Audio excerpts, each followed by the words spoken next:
Namaskar and welcome to this exciting episode of Sattology Debunking Mythology. Sattology means science of truth or study of truth.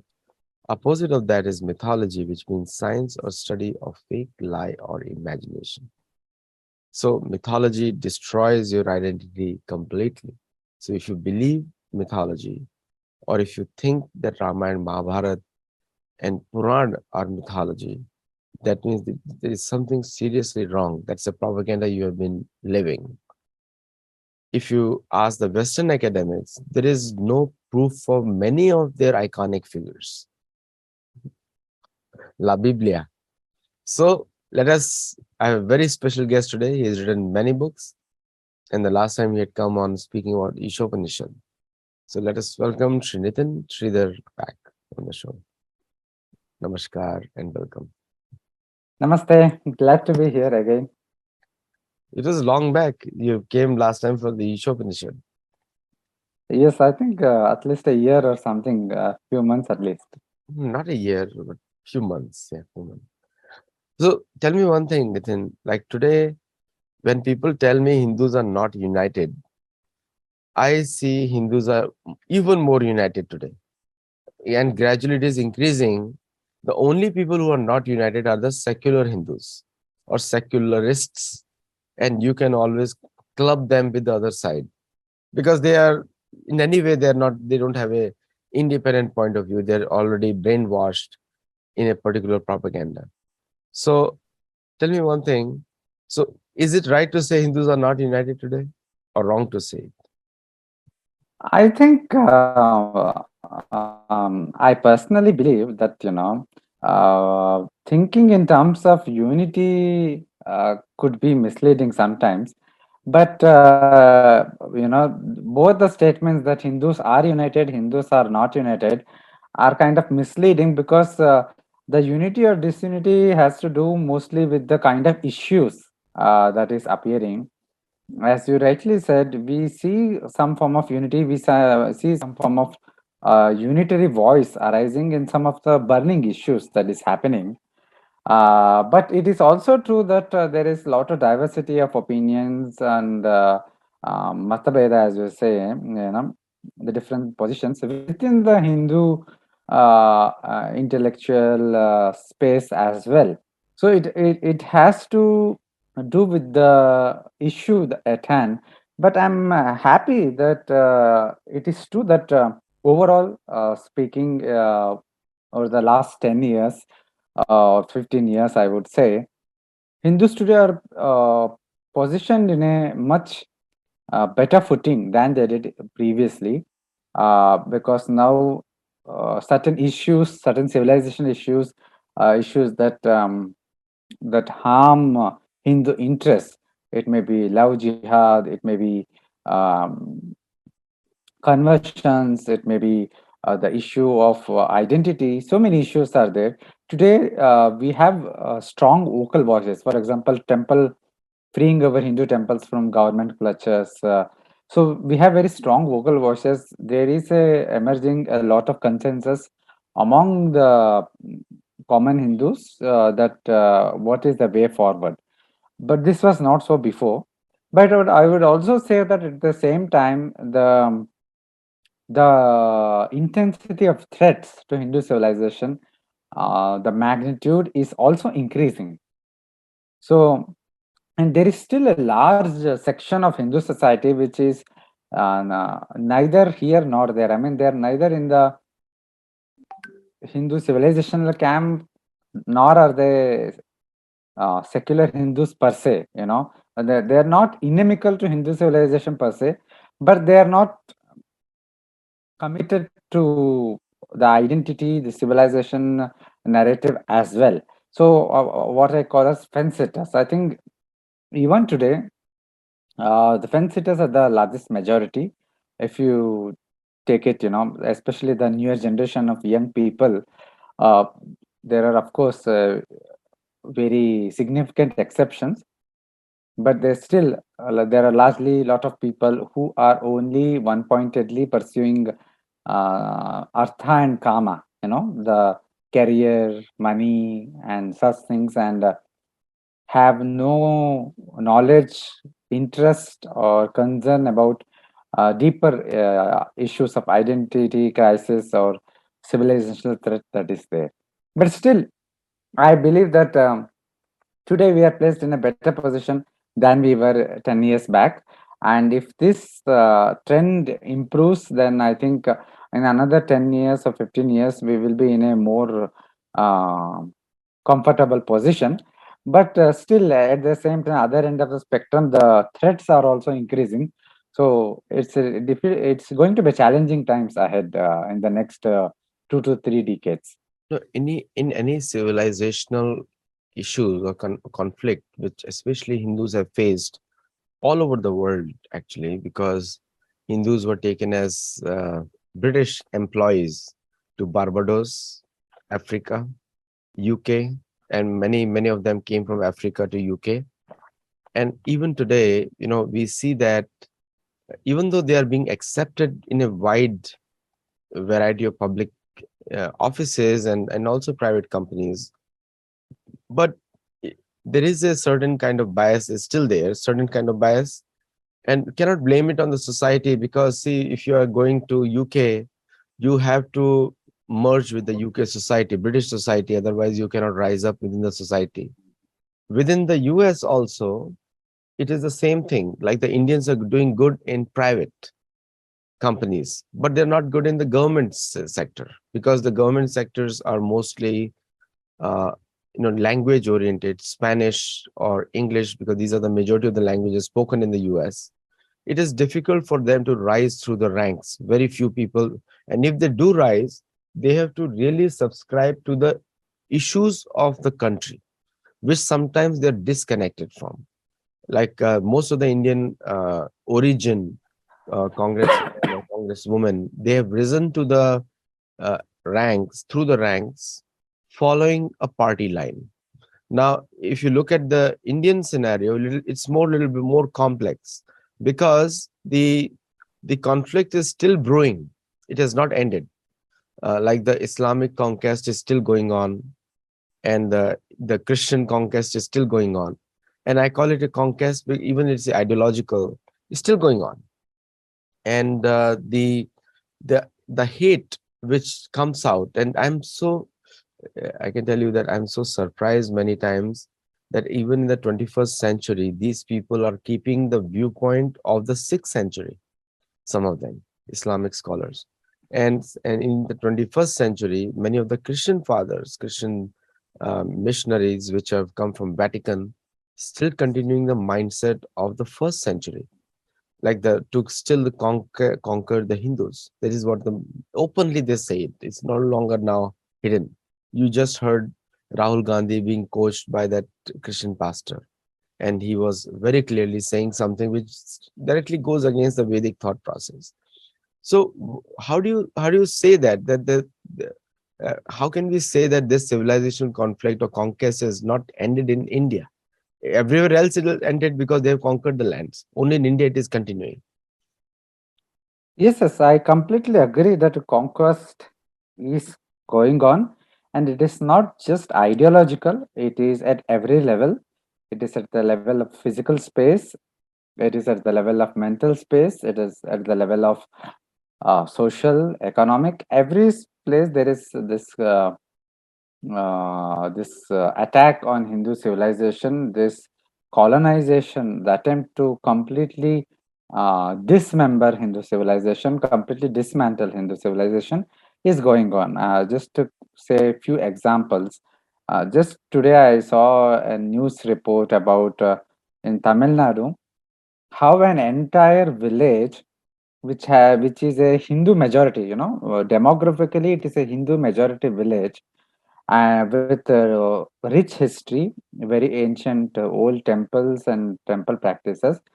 But when one villager went to sell his land to the authorities, he discovered that the Waqf board claims that the entire village belongs to them. So, and without a no objection certificate, nobody can sell the land.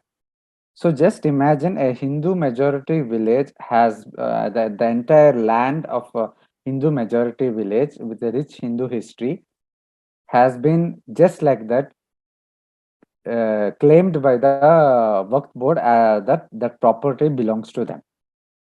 If this is not a, conquest, what is? Similarly, one of the issues we saw in the recent times, there are a lot of issues related to love jihad. There are a lot of issues related to there were hijab controversies, and now there are many places. And there is another news report I read in one of the central Indian states. I forgot which state was it, in Madhya Pradesh, perhaps. I'm not sure.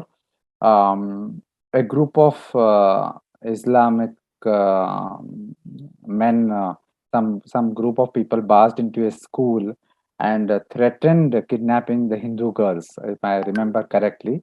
That was what the news report was.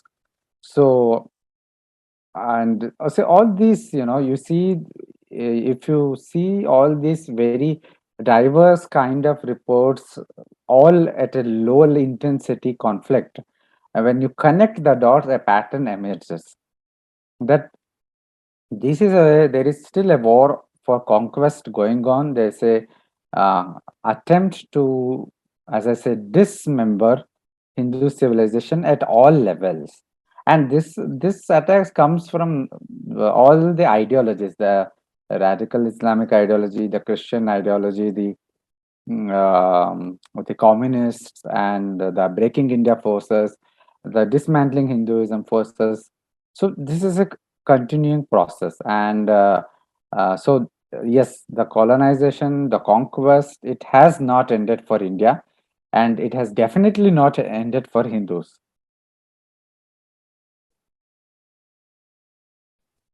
Very true, because these reports are very shocking. If this was to happen in the US, I'm telling you, the Supreme Court would have intervened, and many places would have intervened, and this would have been squashed. And we copy US on many things, including the constitution we have copied, but we have not taken cognizance that how the law works in other countries. And see, the thing is, common man, people like you and me who are on the streets, we do not have to. We look for good governance at the local level, not at the state level, not even at the country level. We are looking just at the local level. So at the local level, a basic sense of peace has to be there. And because if that is disturbed, like for example what happened in Tamil Nadu, and I can give you one example. When I was going to Tamil Nadu, I was with my host last year. I'm coming in November there, and with in Tamil Nadu, and I could see that the Hindus were very subdued, and the other religions, even though they are minorities, so-called minorities, I think they are majority right now. In mindset, at least they were behaving like kings, and they were walking around as if very egoistically. The way they were talking to the shops, I could see 4 or 5 instances over there. And whereas the Tamil Nadu has the maximum, like per square kilometer, if you look at the temple density, is the highest in India as compared to any other state, including Maharashtra, including Uttar Pradesh. It has the highest density in India. So the social makeup has been so much disturbed, and everywhere politicians have a major blame, because these are the people who create unrest. They they enter into they start supporting church over Hindus. They start supporting mosques over Hindus, and once they control the state police in India, then it is gone completely. See, the I was reading somebody. I was talking to someone yesterday, and then that person was saying that the state policies of India have to do a much better job in law enforcement, and they have to stay away from the politicians' influence in the states actually. And for that, either the police power is taken away from state policing power on certain issues like communal harmony. They should not be getting involved, or some reforms have to be done. So, what do you think is what should be, what do you think is the solution for this? I think there are many more intelligent, more learned people who have written on many of these issues on what need to be done, and definitely this is not really my area of expertise. But as a very layman who is observing, who is interested in the future and the fate, I would say, of Hindu civilization, who is invested in the fate of Hindu civilization, especially since because as a Hindu parent, I am really interested in the fate of my children, my grandchildren, my relatives, and the larger Hindu society because of the affinity of this identity. What I see is we need both a top-down approach and a bottoms-up approach as far as this issue is concerned. There are certain aspects of the threats that can be only handled effectively by using the power of the state. But currently, we do not have that power, irrespective of the fact that we have a government at the center which is seen as Hindu friendly, which speaks as if it is a Hindu voice, which makes assertions that it is Hindu friendly, but its actions do not actually match whatever it says. So we have many multiple examples wherein the position or the policies or the actions of the current government in India is not friendly, is not in the interest, larger interest of Hindu society. But having said that, there are of course many positive developments on the Hindu front, directly or indirectly resulted from because of the current government in power. But keeping that aside, I would say that as far as the civilization issues are concerned, there are areas that needs top-down approach, the use of the state power. For example, you saw that the Delhi, there were Shaheen Bagh riots and there were farm riots and other things that is happening, the love jihad menace, everything. We need a state power, we need proper laws, we need proper implementation of laws that does not tolerate in any format the anti-India, the anti-Hindu activities. And we need laws that specifically identify the threats and against Hindu women, Hindu society, and Hindu institutions, and that protect these things. So I usually say that we need a law for protection of Hindu institutions, Hindu people, Hindu society, Hindu practices. Such a law which, for example, keeps all Hindu practices outside the scope of judicial reach, outside the scope of judicial examination. For example, what is happening in Shabrimala case, that's a good example. So there was a judicial intervention, an attempt to change the practices of the temple. We need a law that there no such judicial interventions happen as far as Hindu practices are concerned. It may be temple practices, it may be festivals, it may be any kind of practices. Judicial intervention has to be prevented. At least certain kind of judicial interventions have to be prevented. That is one thing. So similarly, we need laws that actually protect Hindu women against all this blackmail jihad, love jihad, rape jihad, pornography jihad, everything that is happening with targeting Hindu women, through conversion, through blackmail and other things. Not a simple anti-conversion law is not enough. That is my personal belief. I believe there must be a law that completely prohibits conversion and marriage out of Hindu Dharma, but not into Hindu Dharma.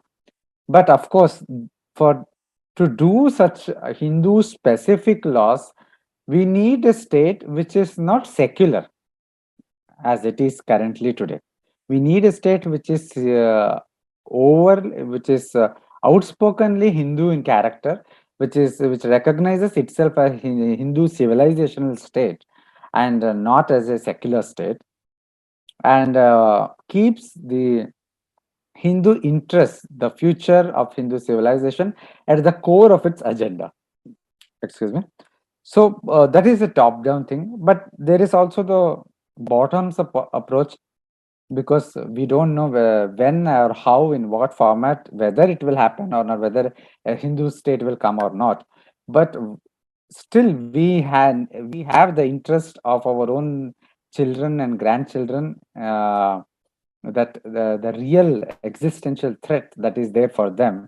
So keeping that in mind, we as a society needs to do something about it at our level. Not everybody can do everything, but at our level we need to do some things. We need to be very aware, first of all, to begin with. We need to recognize that threats exist, and we need to see what form of threats uh, is affecting our immediate society. It may be a colony in a city, or it may be our particular city, particular area of city, or it may be a particular village, it may be rural, it may be. We need to be aware of these issues, and we need to sensitize each other. We need to come together and raise issues. So some people who are more activist oriented can do this. Those who are legal oriented, they can do with the legal aspect. This is already happening in a very small level. This needs to happen in a more larger level. Most importantly, we need to train our children in self defense. We need to train our children about these issues that is looming large upon us, because if the next generation becomes fence sitters, becomes the secular Hindus, as you say, or the Hindu haters, then all is already lost.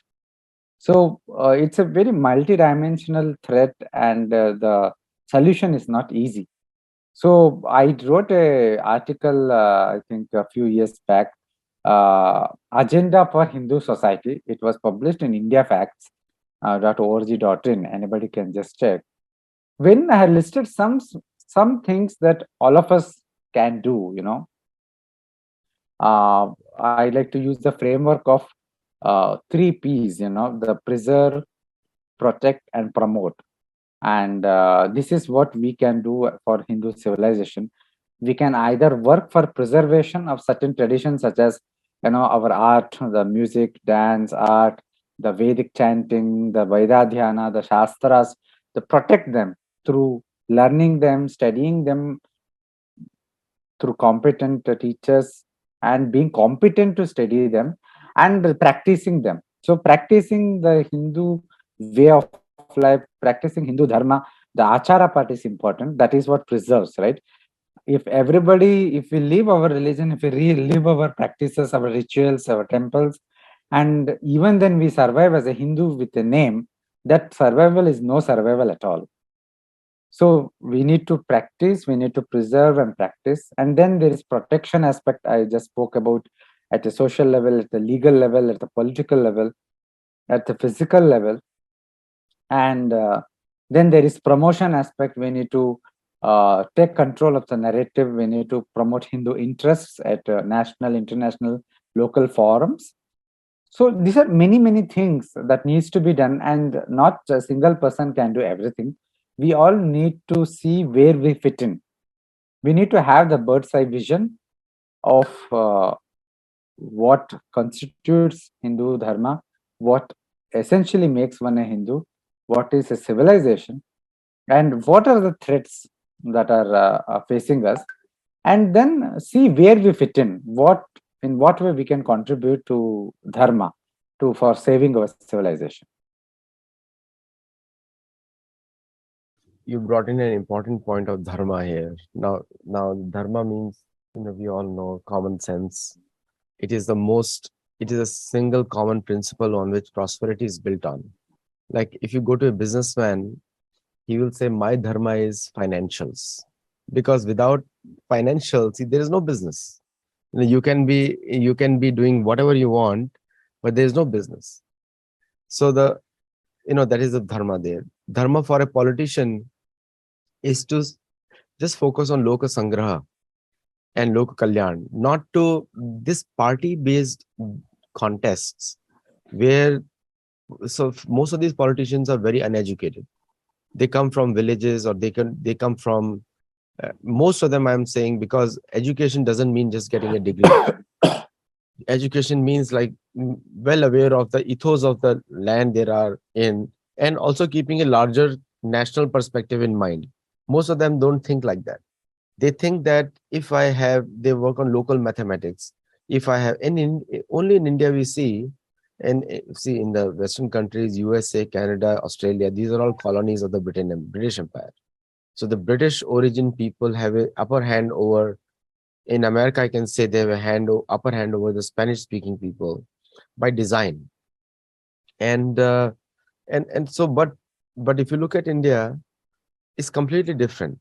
Like if you go to, when since the states were carved on the linguistic lines, so dharma of a politician is to take care of everyone and don't let people fight, or don't misuse the state machinery to support one side over the other.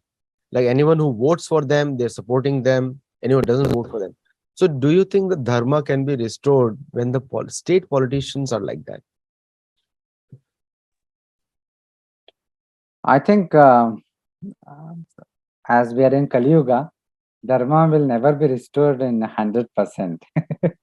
But on a more urgent basis, yes, there needs to be a revamping of the entire system, and I have no idea how to do about it, whether it will happen or not.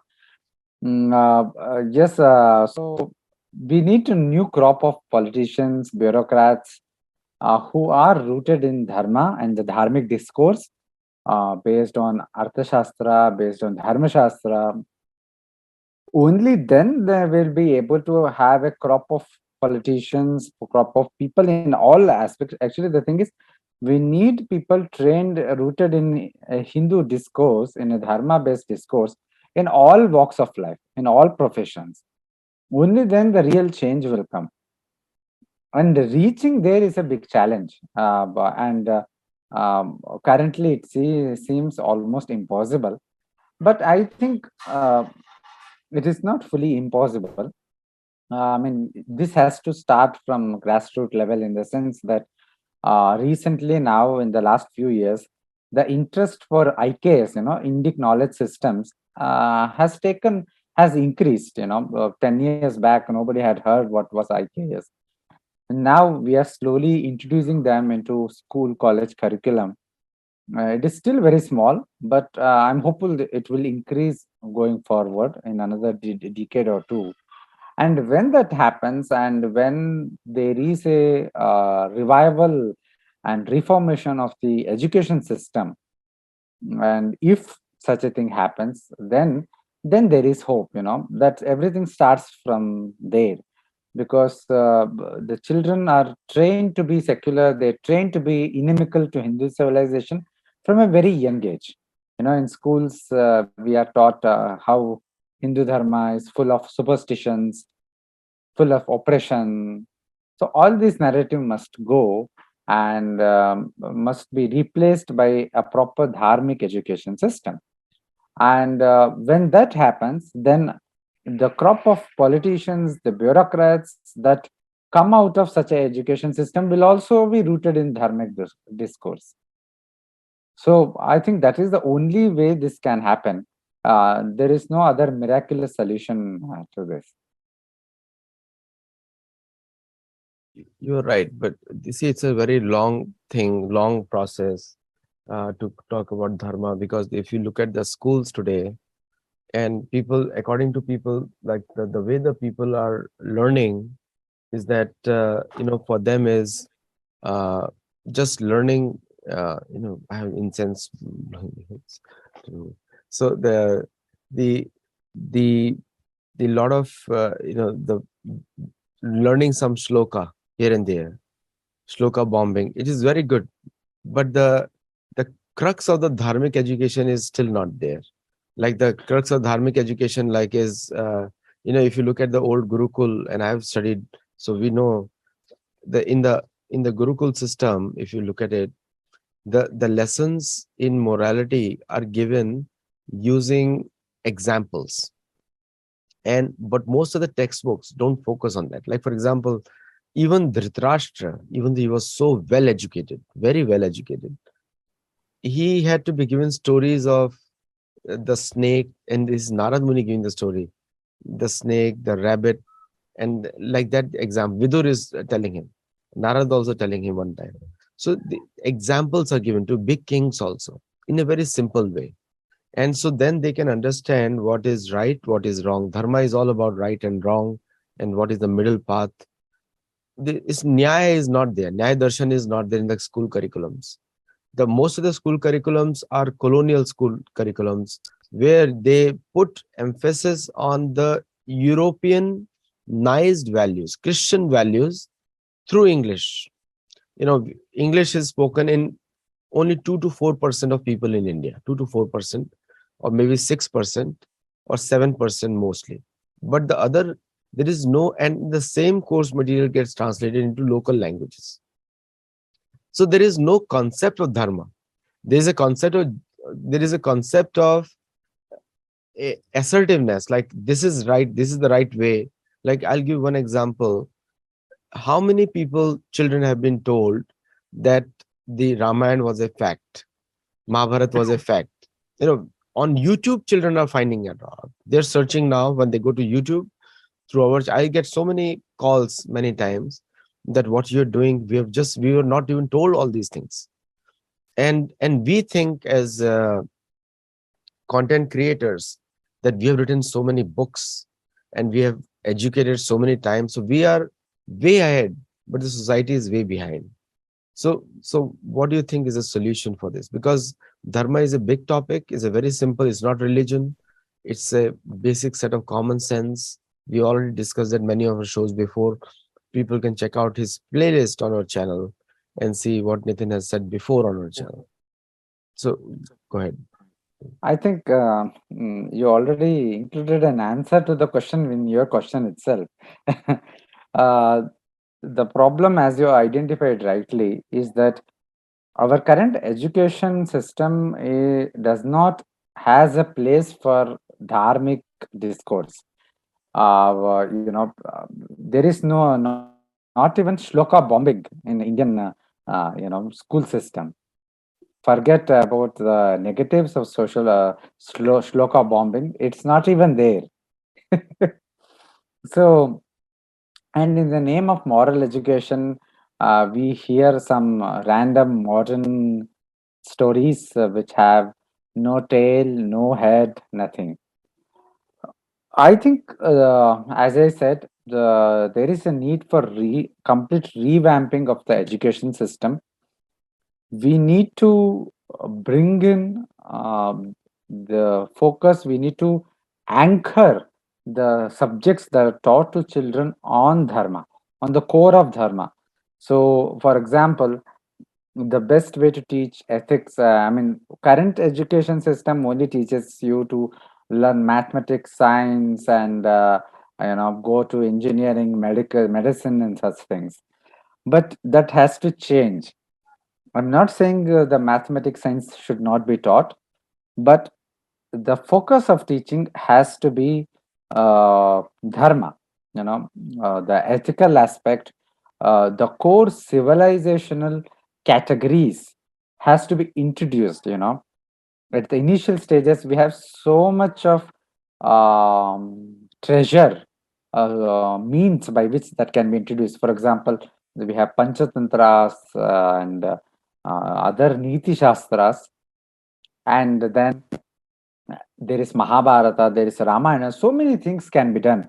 You can introduce. We need to teach them through the categories of Hindu discourse. That is frameworks such as Purusharthas. Dharma, Artha, Kama, Moksha, and try to situate everything in these categories. And this can be done. It is difficult, but not impossible.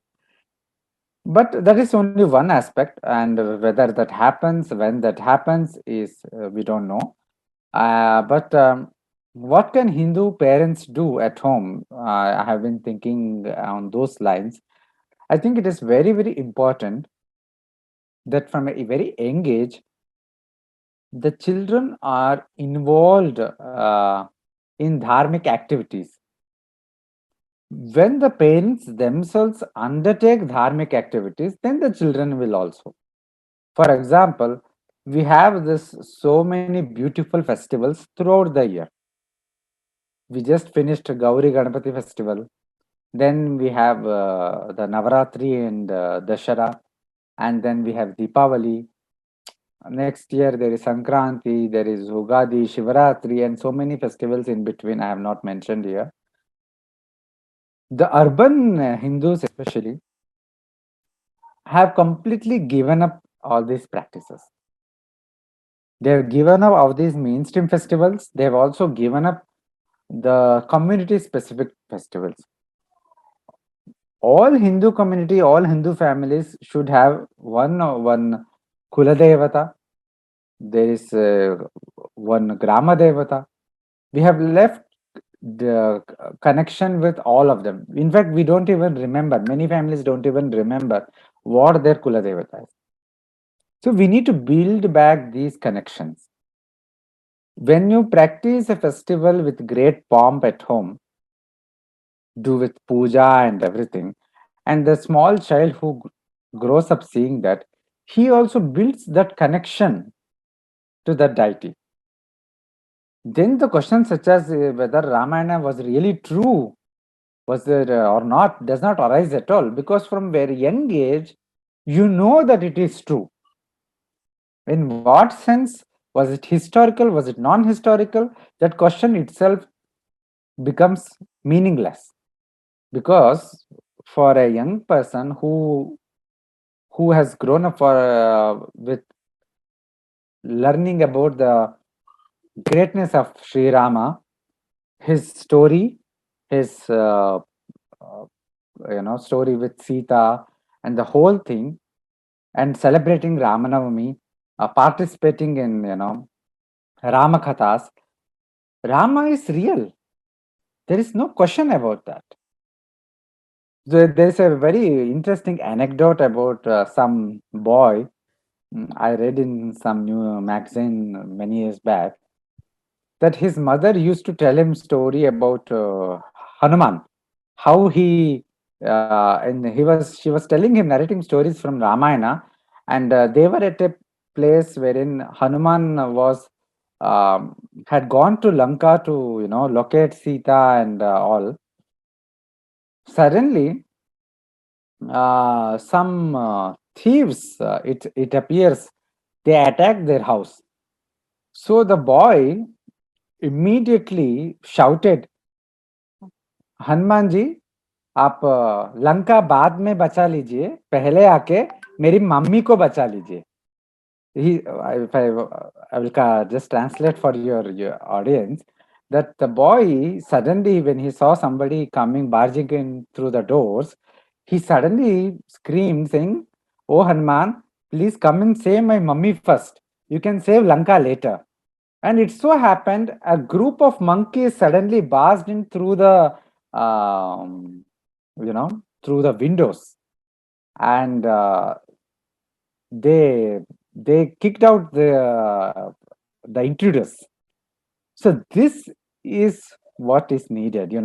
That boy had no doubt that Hanuman will come, that Hanuman is real. So this we need to develop from a very young age. That bhakti, shraddha, this can be done only when the parents practice dharma. They connect themselves to civilization, practice festivals, go to temple, do puja at home, uh, build a connection with your deity, so that your children also build that connection. Thank you so much, Nithin ji, for coming on the show and educating and discussing this important point. We are into more into discussions than anything else on this channel. And so do check out Nithin Sridhar's book, Nithins. So just do check out his books and let us know your feedback. And let us know that if you like his book, last book, Ishopanishad, was a great book.